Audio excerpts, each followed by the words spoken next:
오소리의 이별 선물, 수잔 발리 글 그림, 신영건 옮김, 보물 창고. 오소리는 누구든 도움이 필요하면 언제나 도와주었기 때문에 모두들 그를 믿고 의지했어요. 오소리는 나이가 많아서 모르는 게 거의 없었지요. 오소리는 자신이 너무 늙어서 이제 죽을 때가 가까워졌다는 것도 알았어요. 오소리는 죽음이 두렵지 않았어요. 죽는다는 것은 예전만큼 몸이 잘 움직여지지 않아서 몸을 두고 떠나는 것뿐이라고 생각했어요. 그래서 오소리는 죽는 것을 별로 걱정하지 않았지요. 오소리가 걱정하는 것은 오직 자신이 죽었을 때 친구들의 마음이 어떨까 하는 것이었어요. 그래서 오소리는 친구들에게 머지않아 자신이 긴 터널을 지나갈 텐데 그때 너무 슬퍼하지 말았으면 좋겠다고 친구들이 마음의 준비를 하길 바라며 말했어요. 어느 날 오소리는 두더지와 개구리가 언덕을 뛰어내려가는 것을 보다가 자신이 몹시 늙고 지쳤음을 느꼈어요. 오소리는 그들과 함께 달릴 수 있다면 더 바랄 게 없다고 생각했지만 자신의 늙은 다리로는 그렇게 할 수 없었지요. 오소리는 친구들이 즐거운 시간을 보내는 모습을 흐뭇한 마음으로 오래오래 지켜보았어요. 오소리는 늦게 집에 도착했어요. 오소리는 달님에게 잘 자라는 인사를 하고는 추운 바깥 세상을 가려주는 커튼을 쳤어요. 그러고는 깊은 땅 속에 마련되어 있는 따뜻한 불가로 천천히 걸어갔지요. 오소리는 저녁 식사를 하고는 편지를 쓰려고 책상에 앉았어요. 편지를 다 쓰고 나서는 불가에 있는 흔들 의자로 가서 앉았지요. 오소리는 앞뒤로 가만 흔들리는 의자에 앉아 있다가 금세 잠이 들었는데 예전에 꾼 꿈들과는 전혀 다르고 이상하지만 아주 멋진 꿈을 꾸었답니다. 놀랍게도 오소리는 달리고 있었어요. 오소리 앞에는 매우 긴 터널이 있었어요. 오소리는 자신의 다리가 튼튼해졌다는 것을 알고는 터널을 향해 달렸지요. 오소리는 이젠 지팡이가 필요 없어서 터널 바닥에 두고 가기로 했어요. 오소리는 긴 터널을 발이 땅에 닿지 않을 정도로 더욱더 빨리 달렸어요. 오소리는 빙글빙글 돌고 넘어지고 엎어졌지만 하나도 아프지 않았어요. 오소리는 자유로워졌다고 생각했어요. 마치 자신의 몸에서 빠져나온 것 같았지요.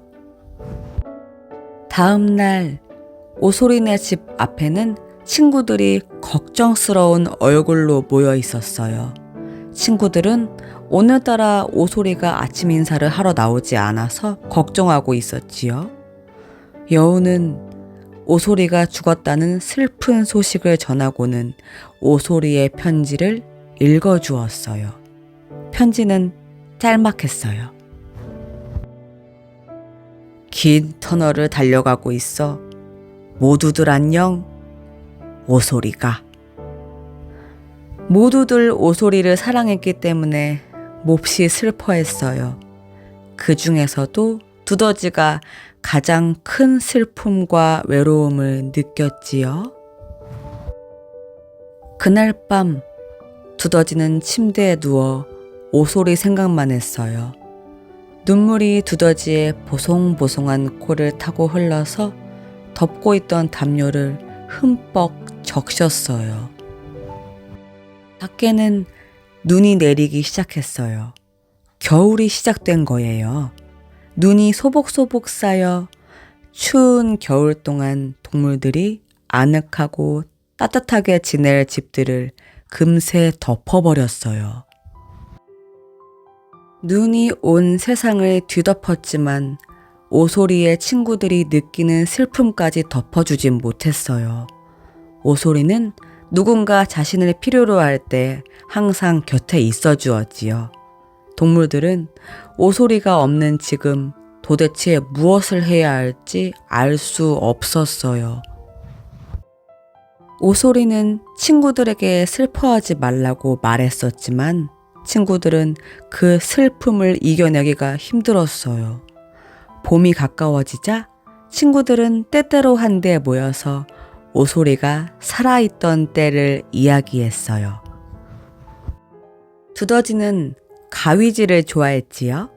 두더지는 오소리가 종이를 접어 두더지 모양의 사슬을 오려내는 방법을 가르쳐 주던 일을 이야기했어요.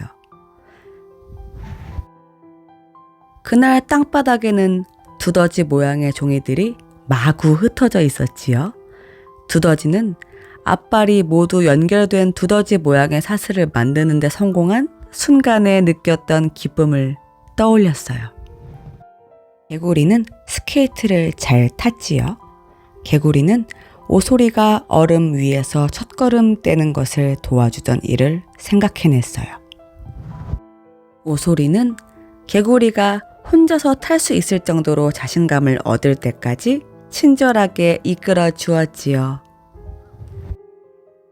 여우는 자신이 풋내기였을 때 오소리가 가르쳐주기 전까지 넥타이 매는 법을 몰랐던 것을 기억해냈어요. 넥타이의 넓은 끝에서 시작해서 오른쪽을 왼쪽 위에 겹치고 뒤로 한번 감은 후 위로 올리고 서로 가로지르는 부분을 통과해서 내리렴. 그러고 난 뒤 넥타이의 뒷부분을 잡고 매듭을 목까지 밀어주렴. 여우는 이제 남들이 아는 모든 매듭을 묶을 수 있고 자신이 새로 만든 모양으로도 묶을 수 있었어요.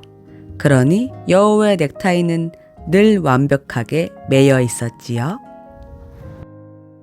오소리는 토끼 부인에게 생강빵을 만드는 자신만의 특별한 요리법을 가르쳐주고 토끼 모양의 생강빵을 굽는 시범도 보여주었어요. 토끼 부인은 숲속에서 훌륭한 요리 솜씨로 유명해졌지요. 토끼 부인은 아주 오래전 일이었던 오소리의 첫 요리 수업에 대해 말하며 그날 오븐에서 풍기던 생강빵의 향기로운 냄새가 여전히 생생하게 느껴진다고 했어요. 친구들은 각자 오소리에 대한 특별한 기억을 간직하고 있었지요. 친구들은 이제 오소리가 가르쳐준 일들을 매우 잘하게 되었어요. 오소리는 친구들에게 소중한 보물을 이별 선물로 주었는데 이 선물은 다른 이에게 전해질 때마다 더욱 특별해졌어요. 마지막으로 남아있던 눈들이 녹듯이 동물 친구들의 슬픔도 사라졌어요. 오소리의 이름이 나올 때마다 누군가 모두를 웃음 짓게 하는 이야기를 꺼내곤 했어요. 따스한 어느 봄날 두더지는 오소리를 마지막으로 보았던 언덕을 걸으며 오소리에게 이별 선물을 주어서 고맙다고 말하고 싶었어요. 고마워요. 두더지는 오소리가 듣고 있을 것이라고 믿으며 상냥하게 말했어요. 그래요. 아마도 오소리는 들었을 거예요.